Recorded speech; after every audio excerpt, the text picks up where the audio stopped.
अभी ये जो सीरीज है ये कम्प्लीटली यूट्यूब पे फ्री ऑफ कॉस्ट है। यहाँ पे हम बोर्ड और CUET की प्रिपरेशन करवा रहे हैं। ये जो लेक्चर्स आ रहे हैं बेटा, इसके नोट्स आपको टेलीग्राम चैनल पे हमारे व्हाट्सएप ग्रुप पे आपको मिल जाएंगे। और देखते हैं आज से हमारा नया चैप्टर स्टार्ट हो रहा है। इसके पहले मैंने एक चैप्टर कंप्लीट करा दिया है, sexual reproduction in flowering plant, जिसका मतलब है पुष्पी पादपों में लैंगिक जनन। इसको बेटा हमने कंप्लीट कॉन्सेप्ट, हर एक डायग्राम बहुत अच्छे से डिटेल में कवर करा है। अब हम चल रहे हैं कि मानव जनन के ऊपर, ह्यूमन रिप्रोडक्शन। ठीक है, ह्यूमन रिप्रोडक्शन स्टार्ट करने से पहले हम चैप्टर के नेम का मतलब समझेंगे कि मानव जनन क्या होता है। तो मानव जनन की बात करेंगे तो बेटा मानव ह्यूमन होते हैं, और जनन जो होता है, जनन दो प्रकार से होता है। हम जब आपको sexual reproduction in flowering plant पढ़ा रहे थे तो वहाँ पे हमने आपको बताया था कि जो जनन होता है, रिप्रोडक्शन होता है। रिप्रोडक्शन का मतलब होता है, री का मतलब हुआ आगे, प्रोडक्शन का मतलब हुआ प्रोडक्शन करना, मतलब कि उत्पन्न करना, अपने जैसी ही संतान उत्पन्न करना, उसी को हम रिप्रोडक्शन कहते हैं।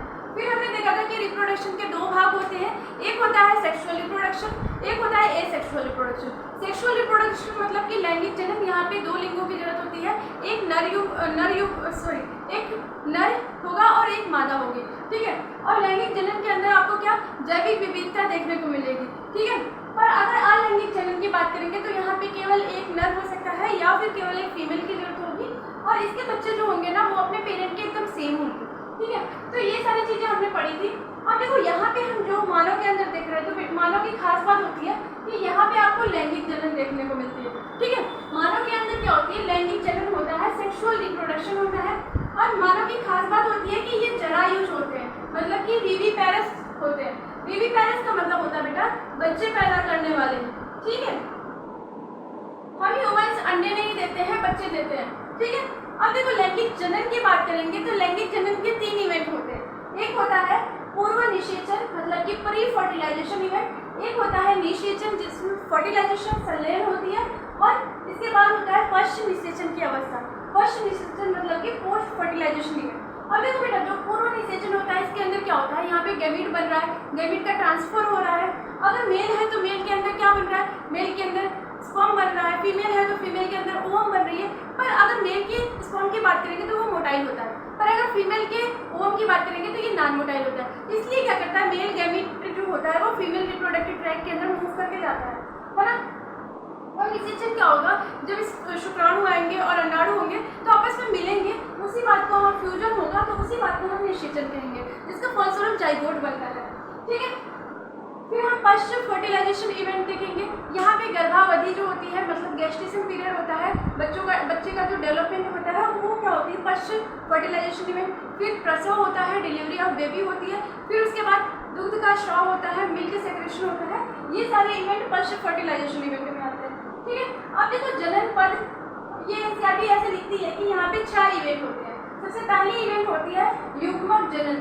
युग्मक जनन के अंदर क्या होता है बेटा, हमने आपको जब इसके पहले वाला चैप्टर बताया था तो वहाँ पे एक चीज बताई थी, जहाँ पे भी जनन वर्ड लिख जाएगा उसका मतलब होगा कि फॉर्मेशन होना, निर्माण होना। ठीक है, अब देखो यहाँ पे जनन लिखा है तो मतलब यहाँ पे किसी चीज का निर्माण हो रहा है, और निर्माण किसका हो रहा है, युग्मक का।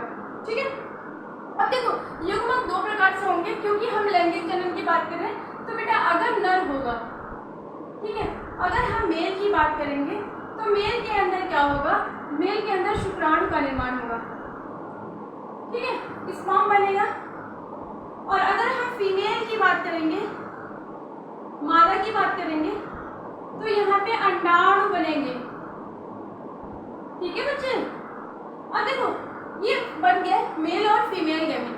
ठीक है, अब देखो मेल गैमेट क्या होगा, ये मोटाइल होगा, फीमेल गैमेट नॉन मोटाइल होगी। तो मेल गैमेट क्या करेगा, फीमेल रिप्रोडक्टिव ट्रैक्ट के अंदर जाएगा, उस बात को हम कहते हैं वीर्य सेचन। ठीक है, इसी चीज को हम कहते हैं इंसेमिनेशन। इंसेमिनेशन के अंदर क्या होता है, शुक्राणु को मादा योनि में भेजना, इसी बात को हम वीर्य सेचन कहते हैं। Transfer of sperm into female reproductive tract, यही क्या कहलाता है, इंसेमिनेशन।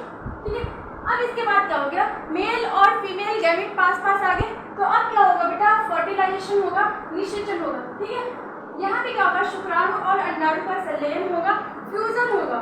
ठीक है, और फ्यूजन के फलस्वरूप क्या बनेगा, युग्मनज बनेगा, जाइगोट बनेगा।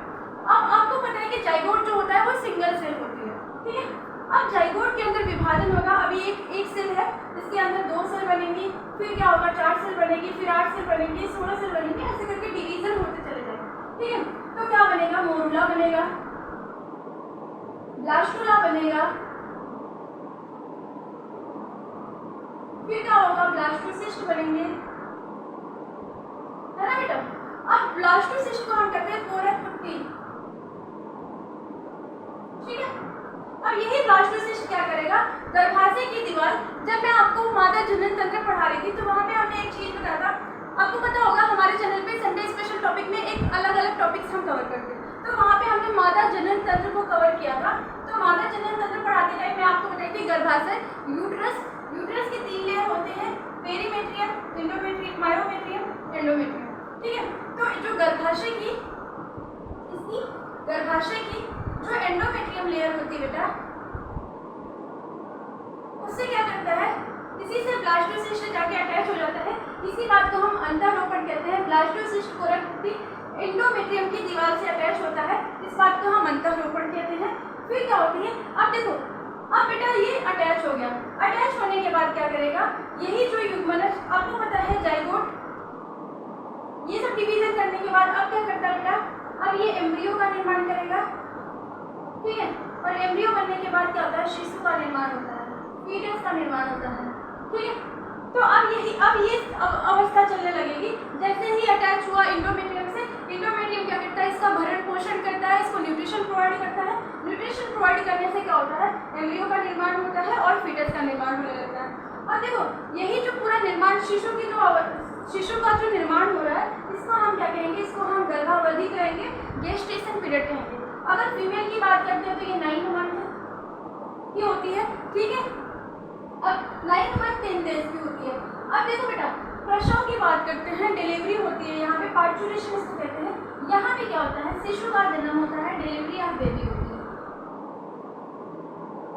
बातें समझ में आ गई, ये सारे इवेंट आपको समझ में आया बेटा। हमने देखा जनन के पद की बात करेंगे तो युग्मक जनन, वीर्यसेचन, निषेचन, अंतःरोपण, गर्भावधि, प्रसव। ठीक है, अब देखो जनन तंत्र की बात करेंगे तो जनन तंत्र, रिप्रोडक्टिव सिस्टम हमेशा श्रोणि क्षेत्र में होगा, पेल्विक रीजन में होगा। अब पेल्विक रीजन कैसे किसे कहते हैं, देखो बेटा, ये मान लो कि एक ह्यूमन है, ठीक है, चाहे वो मेल हो चाहे वो फीमेल हो।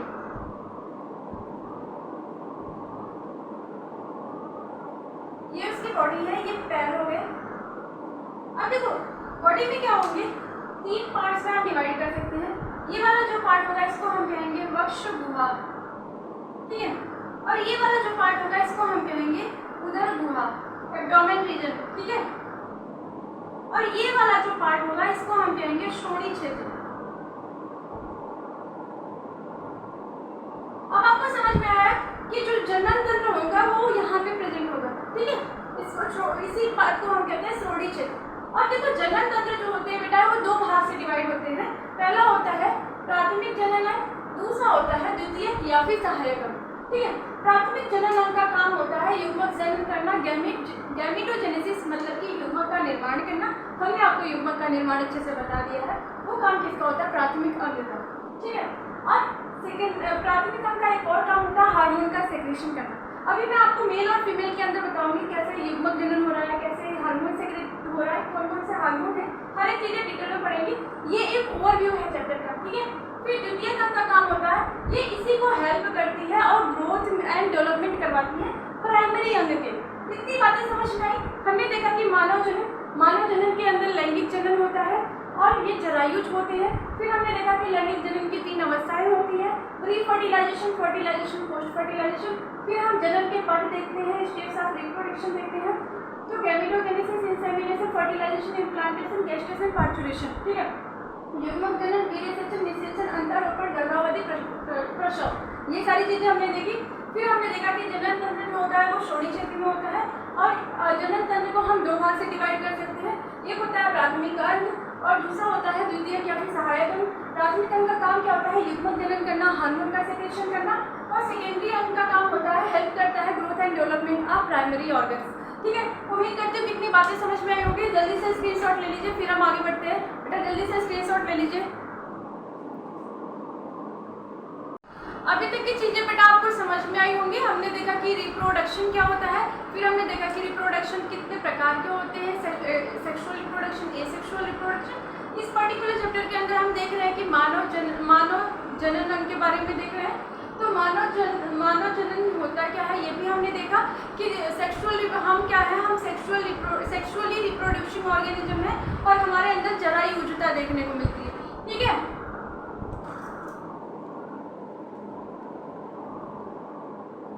ठीक है बेटा, तो फिर अब हम आगे बढ़ेंगे। तो हमने अभी तक देख लिया, जितनी भी चीजें देख लिया, अब हम उसके आगे बढ़ेंगे, ठीक है। हमने एक चीज आपको बताई कि जो जनन अंग होते हैं ना, वो कहाँ प्रेजेंट होते हैं, वो श्रोणि क्षेत्र में होते हैं, है ना। ये आपको क्लियर होगा। तो अब हम चलते हैं, अब हम नर जनन अंग के बारे में जानेंगे कि नर जनन अंग, जब हम जनन अंग की बात कर रहे थे तो वहां पे हमने आपको एक बताया था, या तो मेल होगा या फीमेल होगा। दोनों के केस में क्या होगा, कुछ अंग ऐसे होंगे जिनको हम प्राथमिक ऑर्गन कहेंगे, प्राथमिक जनन अंग कहेंगे, और कुछ ऐसे होंगे जिसको हम द्वितीयक जनन अंग कहेंगे, ठीक है। तो हम अब देखते हैं मेल के केस में प्राथमिक जनन अंग क्या होता है और द्वितीयक जनन अंग क्या होता है, ठीक है। प्राथमिक जनन अंग का हमने हमेशा आपको काम बताया है कि चाहे वो मेल होगा चाहे फीमेल होगा, उसका मेन काम क्या होगा, गैमेट का निर्माण करना, ठीक है। और फिर जो सेकेंडरी काम होगा वो क्या करेगा, इसी का ग्रोथ एंड डेवलपमेंट करवाएगा, ठीक है। ये बातें क्लियर है। अब देखो जो प्राइमरी सेक्स ऑर्गन है मेल के केस में क्या है, वृषण है, टेस्टिस है, ठीक है। और टेस्टिस की लंबाई कितनी होती है, 4 to 5 सेंटीमीटर, और चौड़ाई कितनी होती है, 2 से 3 सेंटीमीटर। मेन प्राथमिक जनन अंग है वृषण, जिसको हम इंग्लिश में टेस्टिस कहते हैं। इसकी लंबाई 4 से 5 सेंटीमीटर होती है, चौड़ाई 2 से 3 सेंटीमीटर होती है, ठीक है। अब देखो बेटा, वृषण का काम क्या होता है, ये शुक्राणु का निर्माण करता है। ये शुक्राणु क्या होता है, नरयुग्मक होता है ना, इतना तो आपको पता हो गया है। और फिर यही वृषण क्या करता है, लैंगिक हार्मोन सेक्रेट करता है, ठीक है।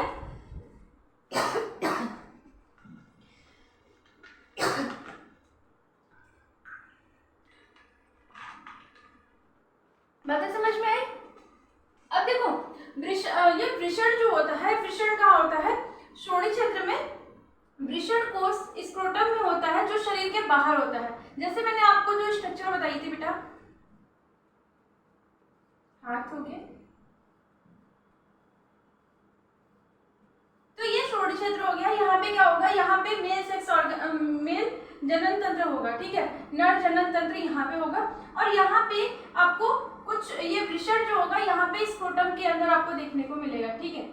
तो बेटा वृषण क्या होता है, ये जो थैलीनुमा संरचना होती है इसको हम क्या कहते हैं, वृषण कोष कहते हैं, वृषण कोष कहते हैं, ठीक है। और इसको इंग्लिश में कहते हैं स्क्रोटम। और इसके पास क्या होता है, 1 पेयर ऑफ टेस्टिस होता है, ठीक है। एक पेयर क्या होता है, वृषण होता है। बातें समझ में आ गई आपको, बातें समझ में आई आपको। अब देखो ये बाहर क्यों होता है, शरीर के बाहर क्यों होता है, क्योंकि जो हम ये वृषण जो है, मतलब कि जो क्या है बेटा, टेस्टिस है, टेस्टिस के अंदर शुक्राणु का निर्माण हो रहा है। और शुक्राणु के निर्माण के लिए क्या होता है, तो तापमान हमें 2 से 2.5 डिग्री कम चाहिए होता है। हमारी बॉडी का कांस्टेंट टेम्परेचर है 37 डिग्री सेंटीग्रेड, ठीक है। पर जो शुक्राणु है, शुक्राणु के निर्माण के लिए हमें 2 से 2.5 डिग्री टेम्परेचर कम की जरूरत होगी, जो हमारी बॉडी का टेम्परेचर है, ठीक है। अगर मान लो इससे ज्यादा टेम्परेचर हो गया तो शुक्राणु नष्ट हो जाएंगे, मर जाएंगे, ठीक है। तो इसीलिए ये शरीर के बाहर होता है तापमान नियत करने के लिए, ठीक है बेटा। अब आती है secondary sex organ. Secondary sex organ के अंदर क्या होता है, जनन नलिकाएं होती हैं, जनन ग्रंथियां होती हैं, और बाह्य जननांग होते हैं, जिसको हम कहते हैं एक्सटर्नल जेनिटलिया, ठीक है। तो ये हो गए, अभी हम इसको डिटेल में पढ़ेंगे, पर अभी हम प्राइमरी सेक्स ऑर्गन को एक बार पढ़ते हैं। देखो वृषण को हमने देखा कि वृषण की लंबाई कितनी होती है, 4 से 5 सेंटीमीटर होती है, चौड़ाई 2 से 3 सेंटीमीटर होती है। ये शुक्राणु बनाता है और क्या करता है, लैंगिक हार्मोन सेक्रेट करता है। अब बेटा मेल के केस में लैंगिक हार्मोन क्या होता है, लैंगिक हार्मोन होता है एंड्रोजेन। देखो एंड्रोजेन जो होता है ना, ये ग्रुप ऑफ हार्मोन्स होता है। इसका मेन हार्मोन्स क्या है बेटा, टेस्टोस्टेरोन, ठीक है। ये हार्मोन है, ये ग्रुप ऑफ हार्मोन है। बातें समझ में आई आपको। अब देखो, अब हम वृषण की संरचना देखते हैं, टेस्टिस की संरचना देखते हैं, ठीक है। तो ये समझना है। अब टेस्टिस के अंदर क्या होते हैं, ये दो से छोटे छोटे लोब्यूल्स होते हैं, ठीक है। 200 से 250 वृषण पालिकाएं होती हैं, टेस्टिकुलर लोब्यूल्स होते हैं, ठीक है। 200 से 250 होती है एक टेस्टिस में। हमने आपको बताया एक पेयर टेस्टिस होते हैं, तो एक में क्या है 200 या फिर 250, ठीक है, और दूसरे में भी क्या है 200 या फिर 250।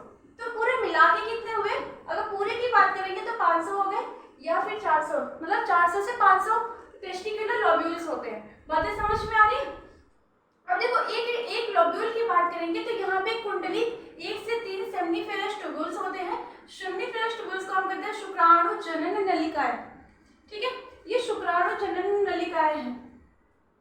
अब बेटा ये काम इनके अंदर क्या होता है, ये जो शुक्राणु जनन नलिकाएं हैं इनके अंदर अगर हम बात करेंगे, इनसाइड बात करेंगे तो इनसाइड दो तरीके की कोशिकाएं होती हैं। एक होती है नरजनन कोशिका, ये भी द्विगुणित होती है, और एक होती है सर्टोली सेल, ये भी द्विगुणित होती है, ठीक है।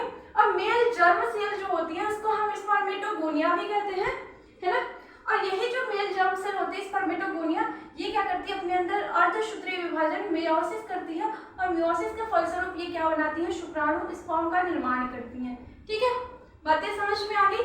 और फिर जो सर्टोली सेल होता है, द्विगुणित कोशिका होती है, ये क्या करती है, ये नर्स सेल की तरीके से काम करती है, और नर्स सेल जहाँ पे भी आएगा वो क्या करेगा बेटा, वो क्या करेगा, वो पोषण प्रदान करने का काम करेगी, और पोषण किसको देगी, शुक्राणुओं को देगी, ठीक है। बातें समझ में आ गई। अब देखो ये चीजें हमने अंदर देखा।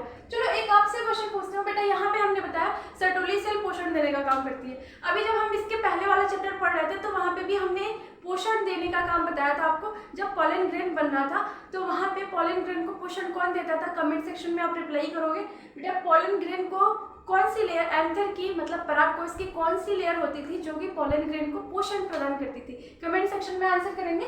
चलिए हम आपको बता रहे हैं अभी मेल के अंदर, ठीक है।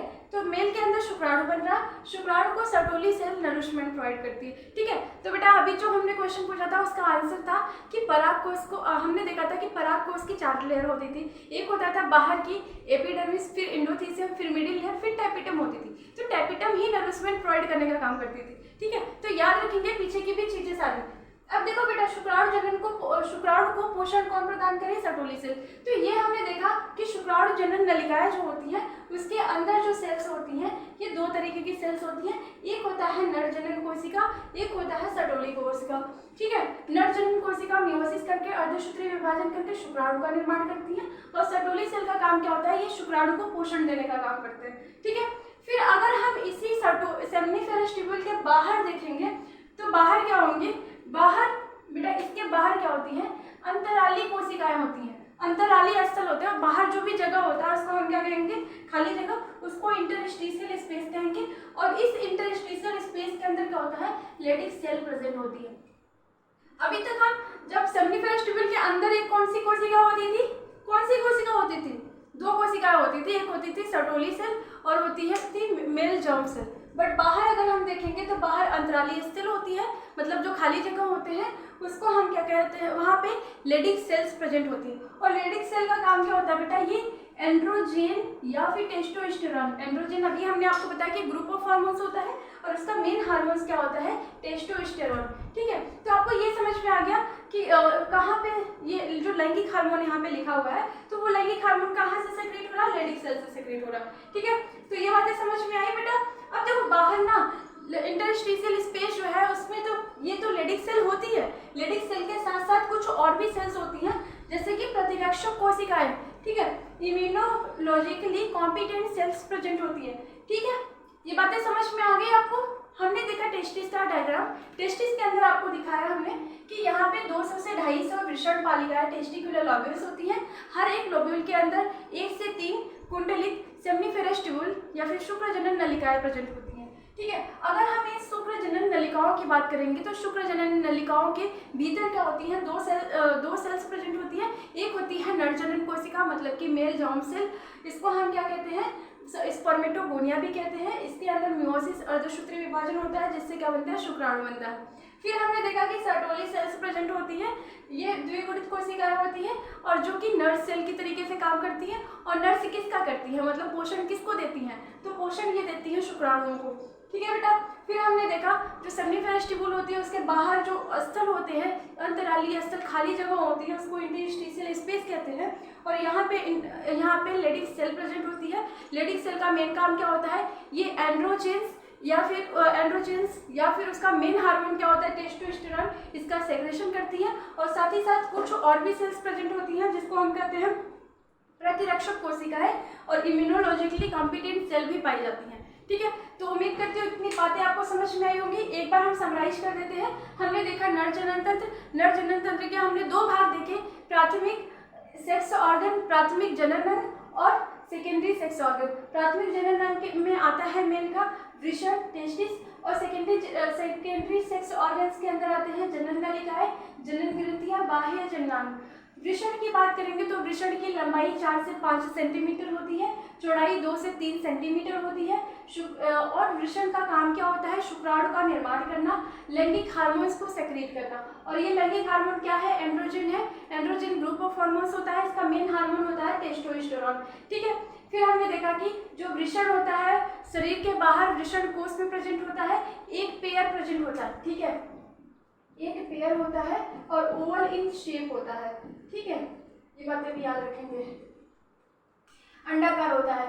ठीक है, वृषण कोष स्क्रोटम में पाया जाता है। स्क्रोटम में क्यों पाया जाता है, मतलब शरीर के बाहर क्यों होता है, क्योंकि शुक्राणु के निर्माण के लिए 2 से 2.5 डिग्री टेम्परेचर कम चाहिए बॉडी से। ठीक है बेटा। फिर हमने देखा वृषण का डायग्राम। वृषण के अंदर 200 से 250 वृषण पालिकाएं, टेस्टिकुलर लोब्यूल होती है। हर एक लोब्यूल के अंदर 1 से 3 कुंडलित सेमिनिफेरस ट्यूबुल शुक्रजनन नलिकाएं होती हैं। शुक्रजनन नलिकाओं के भीतर 2 प्रकार की कोशिकाएं होती हैं, नर जनन कोशिका या फिर सर्टोली सेल और सर्टोली सेल। नर जनन कोशिका आगे चल के डिवीजन करती है, मियोसिस डिवीजन करती है, अर्धसूत्री विभाजन करती है, जिसके दौरान शुक्राणु का निर्माण करती है। और अगर हम सर्टोली सेल की बात करेंगे तो ये नर्स सेल की तरीके से एक्ट करती है, ये पोषण प्रदान करती हैं। ठीक है, किसको पोषण देती हैं, शुक्राणुओं को। अगर हम बाहर की बात करेंगे, सेमिनिफेरस ट्यूबुल के बाहर जो खाली जगह इंटरस्टिशियल स्पेस होता है उसके अंदर लेडिक सेल प्रेजेंट होती है। लेडिक सेल का काम क्या होता है, ये एंड्रोजन ग्रुप ऑफ हार्मोन्स या फिर इसका मेन हार्मोन टेस्टोस्टेरोन है, इसको सेक्रेट करने का काम करती हैं। ठीक है, और साथ ही साथ बाहर क्या होती है, प्रतिरक्षक कोशिकाएं होती हैं, इम्यूनोलॉजिकली कॉम्पिटेंट सेल पाई जाती हैं। उम्मीद करते हो कि आपको इतनी चीजें समझ में आई होंगी। अगर सारी चीजें समझ में आ गई है बेटा तो हम आगे बढ़ते हैं। जल्दी से स्क्रीनशॉट ले लीजिए, फिर हम आगे बढ़े। बेटा अभी तक हमने देख लिया कि मानव जनन तंत्र की संरचना। ठीक है, हम देख रहे थे वृषण के बारे में, है ना। हाँ, अभी इस लास्ट वाली स्लाइड में हमने देखा था कि वृषण की संरचना। वृषण क्या होता है, मनुष्य के अंदर एक पेयर होता है और कहाँ पे होता है, वृषण कोष के अंदर होता है। ठीक है, तो अब अभी तक हमने देखा कि हर एक ईच टेस्टिस के अंदर 200 से 250 टेस्टिकुलर लोब्यूल होते हैं। और अगर एक टेस्टिकुलर लोब्यूल की बात करेंगे तो 1 से 3 क्या होते हैं, उसके अंदर शुक्रजनन नलिकाएं होती है। ठीक है, तो फिर हमने देखा था शुक्रजनन नलिकाओं के अंदर क्या होता है, शुक्रजनन नलिकाओं के अंदर क्या होता है, यहाँ पे 2 तरीके के, इसके अंदर की बात करेंगे तो 2 तरीके की कोशिकाएं होती हैं। पहली कोशिका होती है मेल जर्म सेल, जिसको हम स्पर्मेटोगोनिया कहते थे, और दूसरी कोशिका जो होती थी उसको हम सर्टोली सेल कहते थे। सर्टोली सेल पोषण प्रदान करती थी और मेल जर्म सेल शुक्राणु का निर्माण करती थी। फिर अगर बाहर की बात करते थे तो जो खाली स्थान इंटरस्टिशियल स्पेस होता था उसको हम क्या कहते थे, वहाँ पे एक लेडिक सेल होती थी और इम्यूनोलॉजिकली कॉम्पिटेंट प्रतिरक्षी कोशिकाएं होती थी। ठीक है, तो इसके बारे में भी हमने पढ़ लिया। और देखो ये जो शुक्रजनन नलिकाएं जहाँ पे खुलती हैं तो बेटा कुछ इस तरीके से जाल जैसी संरचना बना लेती हैं और इसको हम कहते हैं वृषण जालिका, रेटिटेस्टिस। ठीक है, और जब बहुत सारी वृषण जालिका आगे बढ़ती हैं, आगे जब इनकी जो नलियाँ होती है वो आगे बढ़ती हैं तो वासा इफरेशिया का फॉर्मेशन करती हैं, शुक्रवाहिका का निर्माण करती हैं। ठीक है, और इतनी सारी चीजें जो भी थी अभी तक की सारी चीजें वृषण के अंदर की थी। इंट्राटेस्टिकुलर लोब्यूल इसको हम कहते हैं। ठीक है, इसको क्या कहते हैं, इंट्राटेस्टिकुलर ट्यूबुल्स। ठीक है, ये सारी नलिकाएं कहाँ थी, टेस्टिस के अंदर थी। अब पहली ऐसी नलिका जो कि बाहर निकल रही है उसको हम कहते हैं एपिडिडाइमिस। अधिवृषण। बेटा अधिवृषण का काम क्या होता है, ये मैच्योरेशन करता है स्पर्म का। अभी यहाँ पे स्पर्म बना हुआ था, कहाँ पे बना था स्पर्म, इस जगह पे बना था शुक्राणुजनन के पास, और ये निकला कहाँ पे, पहली बार रेटिटेस्टिस के अंदर निकला, फिर इसके बाद शुक्रवाहिका वास डिफरेंशिया के द्वारा बाहर जा रहा है, और टेस्टिस के बाहर कौन सी डक्ट निकालती है, अधिवृषण। अधिवृषण यहाँ पे क्या होता है बेटा, यहाँ पे मैच्योर होता है, ठीक है, मैच्योर होता है, और यहाँ पे उसको टेल लगते होते हैं। अब देखो ये इसके बाद कौन सी नलिका आती है, शुक्रवाहिनी आती है, जिसको हम वास डिफरेंस कहते हैं। वास डिफरेंस के लिए एनसीईआरटी लिखती है कि ये लूप ओवर करती है, मतलब कि ऊपर ले जाने वाली नली होती है, और किसके चारों तरफ घेरते हुए, ये क्या होती है बेटा, ये मूत्राशय होता है, ठीक है, मूत्राशय मतलब यूरिनरी ब्लैडर को घेरते हुए वहां पे क्या वहां पे जाने वाली नली क्या होती है, वास डिफरेंस होती है। और वास डिफरेंस के बाद क्या होता है, वास डिफरेंस के बाद यहाँ जहाँ पे वास डिफरेंस खुलता है, यहाँ पे बेटा 3 ग्लैंड्स होती हैं, प्रोस्टेट ग्लैंड, शुक्राशय, सेमाइनल वेसिकल और बल्बोयूरेथ्रल ग्लैंड। तो इन सभी का सेक्रेशन मिलके क्या करता है, इन सभी का सेक्रेशन मिलके बनाता है, ये सब ग्लैंड जो होती है ये बेटा यहाँ पे मैच्योर, ये भी क्या करती है, मैच्योर करने का काम करती है, स्पर्म को मैच्योर करती है। और बेटा ये जो तीनों ग्लैंड है ना, तो ये क्या करती है, ये जो सेक्रेट करते हैं उसको हम कहते हैं सेमाइनल प्लाज्मा, सेमाइनल प्लाज्मा। इनके श्रावण को हम क्या कहते हैं, इनके श्राव को हम क्या कहते हैं बेटा, सेमाइनल प्लाज्मा, ठीक है। अभी यहाँ से क्या आ रहा था, यहाँ से स्पर्म आ रहा था, है ना, स्पर्म आ रहा था बेटा, ये पीछे से जा रही है, ठीक है, इसमें नहीं निकल रही है, ये पीछे से जा रही है और यहाँ पे खुल रही है, ठीक है, और खुल के क्या होता है, यहाँ पे स्पर्म मिलाया है इसको, और ये इन सब के श्रावण को हम क्या कहते हैं, सेमाइनल प्लाज्मा, और सब आपस में मिलकर क्या बनता है, वीर्य बनता है, सीमेन बनता है, ठीक है। अब देखो इसके बाद ये तीनों ग्लैंड, प्रोस्टेट ग्लैंड, शुक्राशय और बल्बोयूरेथ्रल ग्लैंड, इन सब के ये सब का श्रावण मिलता है। और अब क्या होता है, अब ये ग्लैंड ये जहाँ खुलती है उसको हम कहते हैं स्कलन नलिका, इजैकुलेटरी डक्ट, ठीक है, मतलब सब आपस में मिलकर जहाँ पे खुलती है उसको हम इजैकुलेटरी, ये एक कॉमन पैसेज होता है यूरिन और सीमेन के लिए, ठीक है। फिर यूरेथ्रा के द्वारा बाहर निकलता है, सीमेन जो होता है यूरेथ्रा के द्वारा बाहर निकलता है, यूरेथ्रा के द्वारा और क्या चीज़ निकलती है, यूरिन भी निकलती है, पर एक टाइम पे एक ही चीज़ बाहर निकलेगी, ठीक है।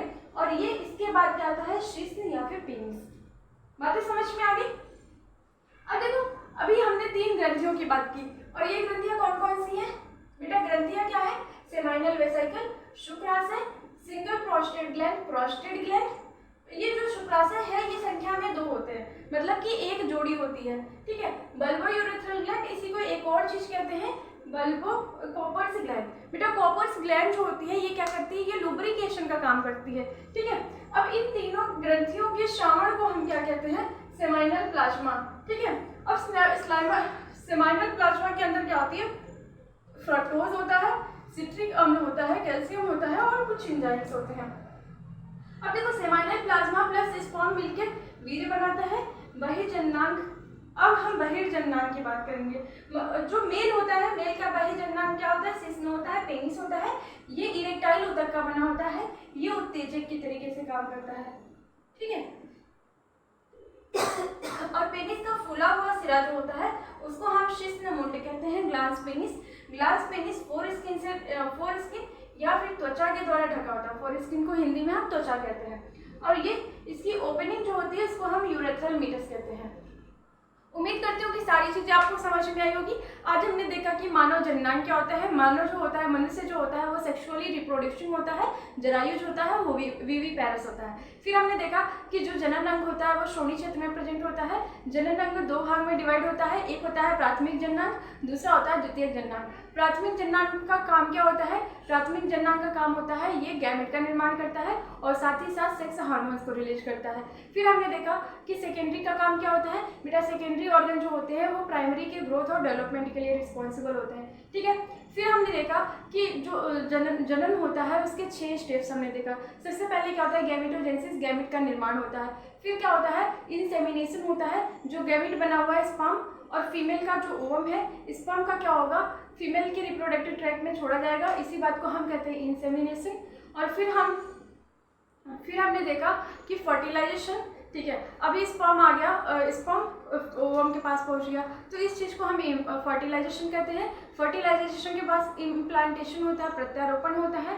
फिर प्रत्यारोपण के बाद क्या होता है, अंतःरोपण होता है। अंतःरोपण के बाद क्या होता है बेटा, अंतःरोपण के बाद क्या होता है, गेस्टेशन होता है, गर्भावधि होता है। गर्भावधि के बाद पार्चुरेशन होता है, डिलीवरी होता है। ठीक है, इतनी बातें समझ में आई। फिर हमने देखा था कि मेल जनन अंग की बात की थी। तो मेल जनन अंग, जब नर जनन अंग की बात करेंगे तो नर जनन अंग 2 भाग में डिवाइड होगा, प्राथमिक जनन अंग, दूसरा होगा द्वितीय जनन अंग। प्राथमिक जनन अंग में वृषण आता है, एक जोड़ी, जो कि बाहर शरीर के बाहर होता है, वृषण कोष के अंदर, क्योंकि जो वृषण होता है वो शुक्राणु का निर्माण करता है, और शुक्राणु को बनने के लिए हमारी बॉडी के टेम्परेचर से 2 से 2.5 डिग्री टेम्परेचर कम की जरूरत होती है। ठीक है, इसीलिए क्या होता है, वृषण बाहर होता है शरीर के। इतनी बातें समझ में आई। फिर हमने देखा था कि जो द्वितीय जननांग होते हैं उसमें कुछ ग्लैंड्स आती हैं, कुछ डक्ट्स आती हैं, और क्या आती हैं, बाह्य जननांग आता है। ठीक है, तो हमने पहले हम वृषण की बात करते हैं। तो वृषण की बात करेंगे। वैसे मनुष्य के अंदर क्या होती है, मेल के अंदर एक पेयर होता है, मतलब कि 2 इन नंबर होता है। ठीक है, अगर हम वृषण की लंबाई की बात करेंगे तो 4 से 5 सेंटीमीटर होती है, चौड़ाई की बात करेंगे तो 2 to 3 सेंटीमीटर होती है। ठीक है, एक वृषण की बात करेंगे तो ओवल इन शेप होता है, और इस एक वृषण के अंदर 200 से 250 टेस्टिकुलर लोब्यूल वृषण पालिकाएं होती हैं। फिर अगर हम एक वृषण पालिका की बात करेंगे तो क्या होता है, यहाँ पे 1 से 3 कुंडलित शुक्रवाहिनी नलिकाएं होती हैं, सेमिनिफेरस ट्यूबुल। सेमिनिफेरस ट्यूबुल्स 2 तरीके, अगर हम उनके अंदर देखेंगे, अंदर यहाँ पे 2 कोशिकाएं होती हैं, एक होती है मेल जर्म सेल और दूसरी होती है Sertoli cell. Male germ cell आगे चलकर वही मियोसिस करती है, अर्धसूत्रीय विभाजन करती है, जिसमें शुक्राणु का निर्माण होता है। फिर हमने देखा कि सर्टोली सेल जो होती है ये शुक्राणुओं को पोषण प्रदान करती हैं। ठीक है, फिर इसके बाद हमने देखा कि अगर बाहर की बात करेंगे, शुक्राणु जनन कोशिकाओं के बाहर की बात करेंगे तो इंटरस्टिशियल स्पेस होता है, जहाँ पे लेडिक सेल प्रेजेंट होता है। लेडिक सेल क्या करती है, एंड्रोजेंस और ग्रुप ऑफ हार्मोन्स, और जिसका मेन हार्मोन्स होता है टेस्टोस्टेरोन, इसी का सेक्रेशन करती है। फिर हमने देखा कि एक और सेल होती है जो कि बाहर प्रेजेंट होती है, इंटरस्टिशियल स्पेस में होती है, उसको हम कहते हैं प्रतिरक्षी कोशिकाएं या फिर इम्यूनोलॉजिकली कॉम्पिटेंट सेल। ठीक है, फिर हमने देखा कि वृषण, फिर आगे हम जब बढ़ते हैं तो जो बहुत सारी शुक्रवाहिनी मतलब कि सेमिनिफेरस ट्यूबुल जब बाहर निकलती हैं तो रेटिटेस्टिस बनाती है। रेटिटेस्टिस मतलब वृषण जालिका, आगे चल के ये वास इफरेंस बनाती है, शुक्रवाहिनी बनाती हैं। फिर इसके बाद क्या होता है, अधिवृषण, ये सारी नलिकाएं जो थी वो बाहर अंदर थी, वृषण के अंदर थी। इसके बाद पहली नलिका जो बाहर निकलती है उसको एपिडिडाइमिस कहते हैं, जहाँ पे स्टोरेज एंड मैच्योरेशन होता है स्पर्म का। फिर इसके बाद हम देखते हैं कि पहली ऐसी नलिका जो कि ऊपर की ओर लेके जाती है और लूप करती है किसको, यूरिनरी ब्लैडर को। ठीक है, तो उस वाली नलिका को हम कहते हैं वास डिफरेंस शुक्रवाहिका। फिर इसके बाद क्या होता है बेटा, शुक्रवाहिका जहाँ पे खुलती है वहाँ पे और भी ग्लैंड्स होती हैं, प्रोस्टेट ग्लैंड, सेमाइनल वेसिकल, और सेमाइनल वेसिकल को हम शुक्राशय कहते हैं, प्रोस्टेट ग्रंथि होती है, और 2 ग्रंथियाँ और होती हैं, बल्बो यूरेथ्रल ग्रंथि। ठीक है, तो इन सभी के कॉमन सेक्रेशन जहाँ पे खुलता है उसको हम कहते हैं इजैकुलेटरी डक्ट, स्कलर नलिका। इस स्कलर नलिका आगे चल के यूरेथ्रल मीटस के द्वारा बाहर निकालते हैं अपने श्राव को। ठीक है, ये जो तीनों ग्रंथियों के श्राव होते हैं उसको हम क्या कहते हैं, सेमाइनल प्लाज्मा। जब स्पर्म कहाँ से आ रहा है, वास डिफरेंस से आ रहा है, और 3 ग्रंथियाँ हैं उनके भी श्राव मिल रहे हैं, तो क्या बना रहा है, सीमेन बना रहा है। ठीक है, पीढ़े बना रहा है। इतनी बातें याद हो गई। और बेटा फिर हमने बाह्य जननांग की बात की। मेल के अंदर बाह्य जननांग की बात करेंगे तो शिश्न होता है, पेनिस होता है, इसका फुला हुआ जो सिरा होता है उसको हम मुंड कहते हैं, और ये कवर होता है फोर स्किन से। उम्मीद करती हूँ कि सारी चीज़ें आपको समझ में आई होंगी। ऐसी ही मोर इंटरेस्टिंग वीडियोज़ देखने के लिए हमारे channel mister Bharat education point को सब्सक्राइब करिए and press the bell icon, जिससे आने वाली वीडियोज़ की नोटिफिकेशन सबसे पहले आपको मिले। थैंक यू, जय हिंद, अच्छे से पढ़ाई करते रहिए।